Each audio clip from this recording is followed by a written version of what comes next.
r/ask Reddit. What are some red flags we should recognize within ourselves?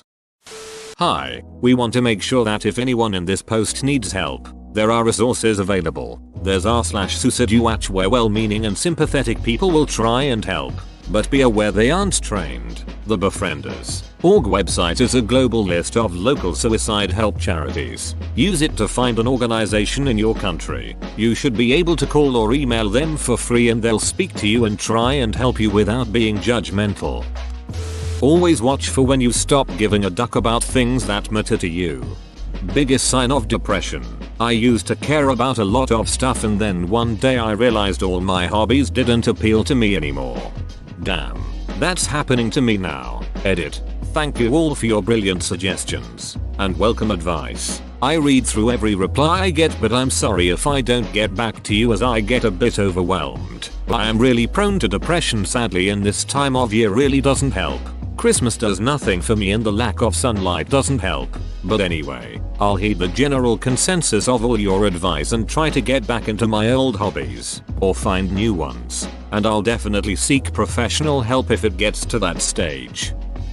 I ask for reassurance when I should just be making a decision and doing it without having someone tell me things will be okay.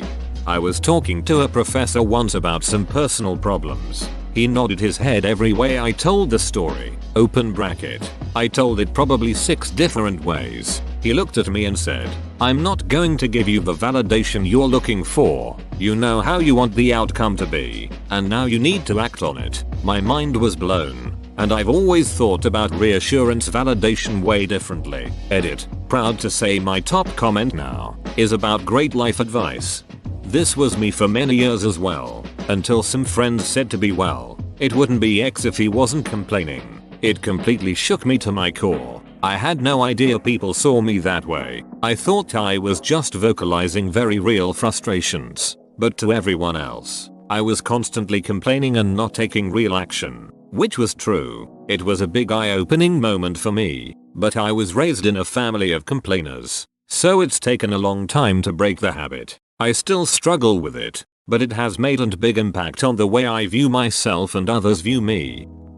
If you notice your mood is greatly dependent on the attitude of someone else, especially in relationships, it can be very toxic in the long term. But how to fix?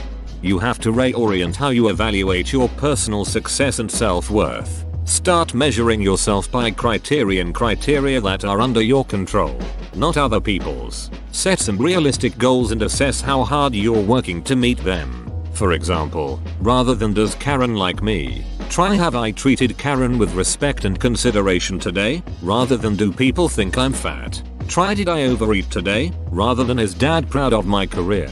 try "am I supporting myself with my job?" This way, even if you're failing those goals now, you can always try again and you will always have the power to accomplish them. Once you do start accomplishing them, your self-worth will go up immensely, and it won't depend on anyone's actions but your own. Edit. For anyone wanting to dig deeper into this, I recommend The Subtle Art of Not Giving a Duck. It's a whole book based on this exact concept. Learn your biases and be most suspicious of yourself when you want to disbelieve something instantly, without really thinking about it. Yep, I had to do this with relationships. I had a habit of getting attracted to, well, women with issues. Taught myself to not chase people I felt that initial attraction to. Has worked out quite well for me. When you stop engaging in your activities of daily living, you stop showering regularly. Don't engage in hygiene. Don't brush your teeth. Don't eat anything nutritious. Edit. The important thing here is to notice that there was a change. If this is how you've always been, then maybe that's an aspect of you. But if there was a change when you stop engaging in these activities, then you might want to get help. Just because you can't see the way out doesn't mean there isn't one. The fact you took the time and effort to type out your comment tells me that the fire burning inside you hasn't died out yet. Don't give up. This has been me for a couple of months now. I haven't brushed my teeth in forever, but I do still take showers since I haven't, so that helps me by telling me to do so. I'm mostly eating crap, chocolate and deep fried food. Working at a fast food place isn't helping. I'm just so ducking stressed about everything. With Christmas coming up, living far away from my family and hating my job with endless overtime. Help me. Edit. I'm getting a lot of comments centered around being a guy, which I am not. I know. No girls on the internet and all that, but I really am a girl. When your only way of striking up conversations is by complaining about shit in your life, that is unhealthy as duck. Oh number. How do I fix myself from this? Once you realize it and accept it, you just gotta be self-aware and work on it. That type of complaining is a downward spiral. You drag yourself and everyone around you down. Focus on the good stuff. If you say last one more than a time or two about absolutely anything. Just one more turn in r/Civ. I played this game literally one time. Had gotten Civ 5 on a Steam sale and one day decided to try it out. The next morning at 5 AM I was still playing it and had to work that day. I have no idea how it happened, but I don't want to do it ever again. When I'm doing well, but when someone touches a nerve and I get upset, chances are I'm probably not going as fine as I've led myself to believe. Also, along that same line, getting defensive about something means you probably aren't very secure about your relationship with whatever that thing is. This can be true, but I'd stress the probably in that statement. I think often people can run the risk of assuming insecurity, or even guilt, in the case of an accusation, when someone may simply just not be a confident person, in general, or maybe they are just easily flustered and weren't prepared to have to defend themselves all of a sudden. There are a number of reasons someone might be defensive that don't necessarily relate to the thing that they are defending. Open bracket. Flashbacks to knowing 100% when my little brothers stole from me because they were so adamant that they hadn't.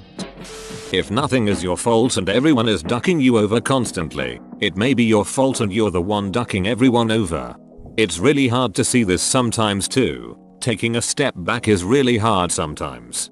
I struggle with this a lot. My biggest problem is not being able to see where I went wrong. I always feel like I'm being taken for granted, or lied to or mistreated by almost everyone. I realize that it's probably me, but I can't see what I'm doing wrong. If you're unpleasant to your loved ones while waiting for a text message from your crush partner, but pleasant to them as soon as you receive that text, that's a huge red flag. In other words, unhealthy love makes you abandon the world for one person.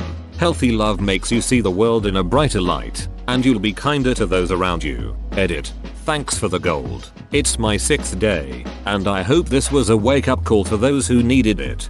I see this shit all the time. People getting all pissed off because someone hasn't texted them back and going around being an a-hole. Your whole life doesn't revolve around your love life, and that could be the reason they are not texting back. The modern day obsession with texting and constant communication can be really draining. I hate it and don't want to be in constant communication, but most people around the age of 20 need to be constantly texting. Nobody was texting each other 24/7 20-30 years ago and they were fine. Open bracket. Edit. This statement was a little hyperbolic. What I meant was that relationships still happened and went on without phones. Makes for unhealthy relationships, If you are constantly frustrated that no one understands you, then you probably aren't communicating effectively. Don't assume anyone knows your intentions or thoughts. Try to see the world through a third-party view with none of your internal dialogue. Yay. Especially in text, it's so critical that you read what you're typing out, and seeing the different ways what you're saying can mean given different tones. Shying away from common phrases and trying to come up with different ways to say something goes a long way. An example would be, I really wish I had X in my life. It would fix a lot of problems. Why don't you just make it? Then, you could have intended that in a legit curious way, as in what's stopping you? Do you need help? But, without tone, you can easily come across as, well, why don't you just do it? Are you dumb or something? A great way to have responded that can avoid that is just wording it differently. I really wish I had X in my life. It would fix a lot of problems. Oh, is that something you can make? Does it require help or materials that you don't have? Can I get involved? World of difference.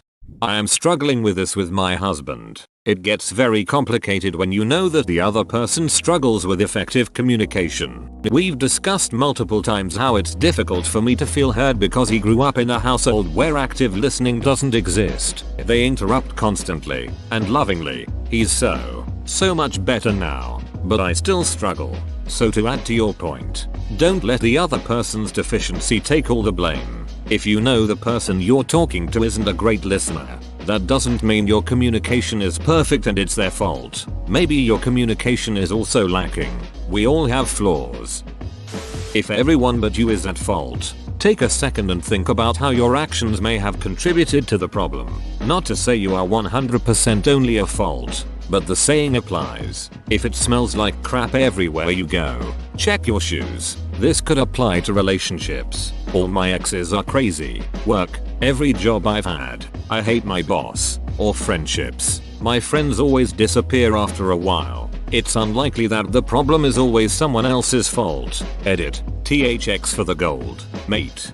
You could also say the opposite of this. Feeling at fault for everything is a red flag. It can be such a subtle feeling. For example, thinking a conversation between you and an acquaintance was awkward or didn't end well because you said something wrong or you are awkward. It seems small, but when you apply that filter to everything in life it becomes toxic. I only recently realized I do this and that the feeling I've done something wrong had turned into there is something wrong with me. That kind of pervasive negativity kills your spirit. Very well said. Negative anticipation can easily turn every negative experience into a self-fulfilling prophecy. When you start needing excessive pleasure and happiness, it's because you are depressed. Perhaps you aren't able to cope with the daily stress of life, or maybe something traumatic happened. For example, my dad died and I just started buying cars. I bought 3 cars in 1 year in cash to fight the grief, pain and sadness of losing my pops. Edit. Thanks for the gold and all the beautiful comments. I appreciate it. Mom's been gone for barely a year now. We've spent $5,000 on clothes and $2,000 on makeup since. I feel you. Whoa. I never connected my depression and my excessive fun and pleasure seeking. That actually makes a lot of sense. Thank you. Sometimes the traits in others that annoy us the most are attributes we have within ourselves that we, at least subconsciously, wish to change. But we are also good at ignoring these issues within ourselves. I don't ignore it. I'll change it tomorrow though. Today I'm kind of too busy tired. When all your relationships don't go anywhere, if you see red flags in your SOS here and there, that's natural. If everyone repeatedly has red flags, you should look at your glasses. See, this frightens the hell out of me. All of my relationships have been very unsuccessful, but everyone I know suggests that I'm just unlucky. I'm concerned that I've got some bad personality trait that's screwing everything up. Edit. Holy shit, this is by and large my most upvoted comment. You may have accidentally set up an a-hole filter for yourself. To summarize briefly, an a-hole filter happens when you publicly promulgate a straightened contact boundary and then don't enforce it. Or worse, reward the people who transgress it. For instance, if you respond to flirting by playing hard to get or flirting with other people to arouse jealousy, you're inadvertently turning away healthy partners who respect your signaled lack of interest by leaving you alone, resulting in your dating pool being composed solely of aggressive people who may disrespect your boundaries or are overly jealous. Take time to self-reflect and consider going to therapy if this dating problem is as serious as you make it sound. Best of luck. I try to stop pretending I'll live in a movie, e.g., getting the girl in the perfect way, getting the perfect job, scoring the game-winning touchdown. Holding yourself up to standards found in Hollywood will likely cause upset. I remember finishing school and knowing that I was going to graduate with a good degree, get a great job and have a husband and 3 kids by 25. Because that's the dream, etc. I'm 31. I am back at uni. Did get a degree but not a career. I am engaged but no kids. Life is not as easy as the movies makes it out, but it can still be good. Thanks for sharing. I don't mean I find pleasure in your situation, although it's reassuring that my life doesn't need to turn out as perfectly as I want or as others want. Being afraid to ask for help. I usually just end up avoiding the task then. It makes me physically sick when I have to ask for help with personal things. It's like a mini panic attack mixed with my guts being 2 steps behind me. It took about everything I had to ask a friend to give me a ride when my car was at the mechanics. He said he couldn't. He had his newborn and didn't have the car seat. I spent the next week kicking myself for not just getting an Uber instead of asking. I'm the same way. Thanks to my mom. Growing up, she drilled it into my head to never ask for help, because then you will owe them something, and that's apparently a fate worse than death. If you compulsively destroy all your romantic relationships just to stop worrying whether they'll reject you at some point, you might have an anxiety problem and should see someone. Edit. Some confusion on who you should see. I was implying you should see a therapist. Now, I know for everyone, including myself, this is not possible to do right now, because this post is like the blind leading the blind. I wish everyone good luck. We're all just doing the best we can in the end. Joke's on you. My fear of rejection has kept me from having any relationships in the first place. Same here. Apparently I immediately put a big barrier up around guys. Never even noticed. Personally temper. Realize that if the people around you are constantly making you angry, chances are that they are not the main issue. Obviously this won't be the case for everyone, but it certainly is for me. I'm spending more time thinking through my responses these days rather than just snapping back at people that probably don't deserve to be snapped at.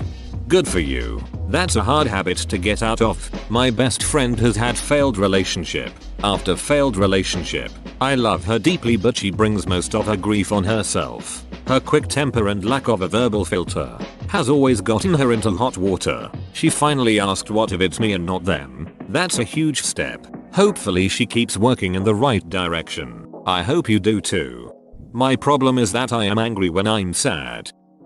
If you've been saying it's only temporary for a couple years, it's real easy to get stuck in a rut and distract yourself with some far off plans. Always have something you could be working on that directly contributes to your goals. I think I needed to hear this right now. Thanks. If you are ready and willing to sacrifice your happiness, your health, your whole life for the people you love, maybe it's not because you're such a selfless and righteous guy. Maybe it's because you have some issues about your self-worth you should work through. But what if we derive our self-worth from being good to other people, your worth is inherent. I have anxiety and very often I would do little things to make life easier for others, to try and justify my presence. It's actually awful. Learn to love yourself. Keeping a tally of how your loved ones have wronged you and using it in arguments later. You don't need a piece of paper if you have a good memory. Taps head. This guy grudges. My biggest red flags are my thoughts that if I do or say something stupid while drinking, that I 100% mean to say, I can just later blame it on drinking. Winner. I have done this. Do not do this. It makes you look not only weak, but also like you have a problem, and you use alcohol as an excuse to do dumb shit. If you start owning up to your bullshit, it'll make you really think about yourself. Always do sober what you said you'd do drunk. That will teach you to keep your mouth shut. Ernest Hemingway. Continuously making last-minute excuses for yourself. Before you know it, a year has gone by and you've done absolutely nothing. Attribution error. We succumb to this with such regularity. Example, we assume the guy that just cut us off is a donghead of a driver who doesn't care about the safety of those around him. We don't assume that he just got a call at the office that his toddler has been rushed to the hospital. We tend to assume the worst in others, while believing the best in ourselves. On the reverse side of irritating driving, we assume that the slow driver ahead of us is elderly, overly cautious to the point of being dangerous, or simply retarded, oblivious to traffic patterns. We never assume they are transporting a vehicle full of rare antiques or a full fish tank. That's fine as long as they're not the passing lane. Please note the edit below when you find yourself trying to avoid social contact, even with the people you like, and finding excuses so you don't have to talk to people. Edit 3. Since there have been some issues with the vagueness of this comment, I mean a situation where you realize that you have slowly been losing grasp on your life. If you're simply not a people person, or you need a break after a tough day, there's nothing wrong with that. Edit. I'm sad to see how many people are affected by this. please try to talk to someone about it. I know it's hard, but it's the first step to feeling better. If you don't have anyone you feel comfortable talking to, there are also help hotlines. If you want more information, the following subreddits might help you. There are probably more. If anyone has some good information, please feel free to add r/depression r/depression helper/suicide watch if things get that far. Suicide hotlines are also a great way to get help. Thanks. u/yoggedspirit. The suicide hotline is superb if you're ever feeling really down. I've called a handful of times, and each time they've been unfailingly supportive and helpful. I wish all of you the best. Hopefully, you will find the strength to talk to someone about this and feel better soon. Just remembered Mincheck, based in Canada, but that should only matter for the hotline numbers. They link an online chat as well, though. They have screening tests for you and information about the topic for friends and family of those afflicted. The site was created after the suicide of NHL player Rick Ripien, with the goal of raising awareness about mental illness. The tests are very rudimentary, but they might be a first step. More detailed ones can likely be found in the specific subreddits. The relevant one here is likely the second one. Edit 2. Thanks to everyone who opened up, and to everyone trying to help. You guys are awesome. Thanks for the gold. Kind stranger. Any tips on how to fight this? Talk to someone you trust. Open up about your problems. If that doesn't help, call a depression hotline or talk to a psychologist.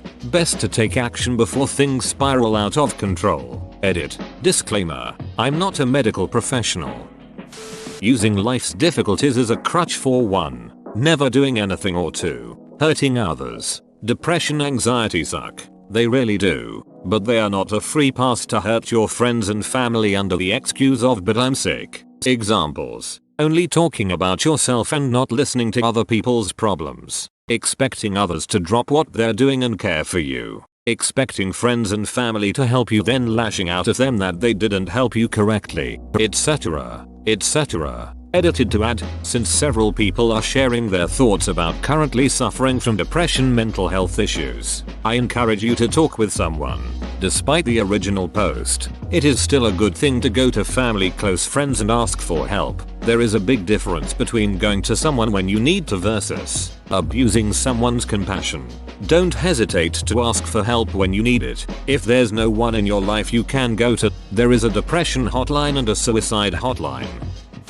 Dwelling on past events that are completely irrelevant to your current existence. Isolating and pushing people away. I'm trying to fix this myself, RN. If there are people that care about me, I do something really shitty to have them make the choice that they don't want to be near me. Letting people in is fine and normal. But when people ask me, "How are you?" I totally have no idea what to say. Trying to learn that right now, with a close friend's help.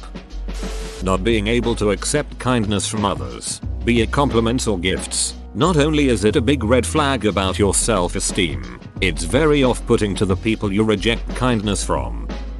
Constantly oversleeping and staying up into the early hours of the morning are both signs you may be going through a depressive episode. This thread is like a magic 8-ball telling me that all signs point to yes. It could also just mean you've got an offset circadian rhythm, work later shifts, or sleep poorly because of external factors. Just because some of us sleep at odd hours despite how inconvenient that can be to others doesn't mean it's a cry for help. On a related note, introverts do not require being cured by extroverts by being thrust into situations we despise. Some of us just prefer solitude and commuting when there is zero traffic. We're not damaged. If you need constant reminders of even the simplest things, you might actually have a problem. If a night without a drink sounds like hell, you might have a problem. If you feel like you physically want to die when someone does not reply in minutes, you might have a problem. If you don't kneel before me, we will have a problem. Probably an unpopular one, especially with it being Reddit, but when you no longer do drugs to have fun high, and you start to get high for the sake of getting high.